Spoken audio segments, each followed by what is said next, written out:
Egg వడియం fry ఎలా చేయాలో చూద్దాము. చాలా ఈజీ రెసిపీ. ఒక medium tomato, 1 large onion, 4 to 5 mirchis తీసుకోండి.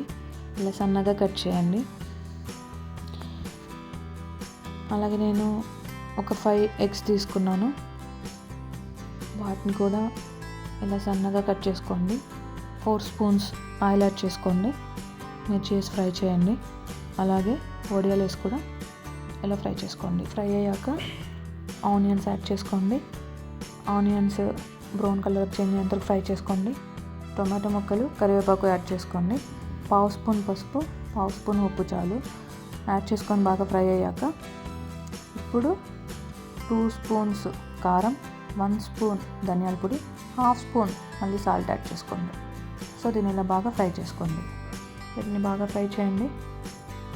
తర్వాత ఎగ్ వైట్స్ యాడ్ చేయండి. ఎగ్ వైట్స్ యాడ్ చేసి ఇలా ఫ్రై చేసుకోండి. ఎగ్ యోక్స్ని ఇప్పుడే యాడ్ చేయకండి, కాసేపు అయ్యాక యాడ్ చేయండి. ఇవి బాగా ఫ్రై అవ్వాలి. ఎగ్ యోక్స్ని యాడ్ చేసుకోండి.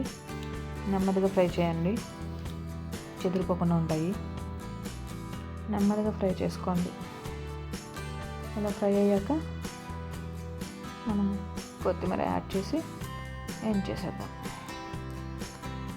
చూద్దాం, చాలా బాగుంది కదా. వేడి వేడి అన్నంలోకి వేసుకున్నది చాలా బాగుంటుంది. వితౌట్ ఎగ్స్తో కూడా ట్రై చేయొచ్చు. చాలా fast recipe, simple and tasty రెసిపీని మీరు కూడా ట్రై చేయండి. ఎలా ఉందో కమెంట్ చేయండి. Thanks for watching. Please subscribe.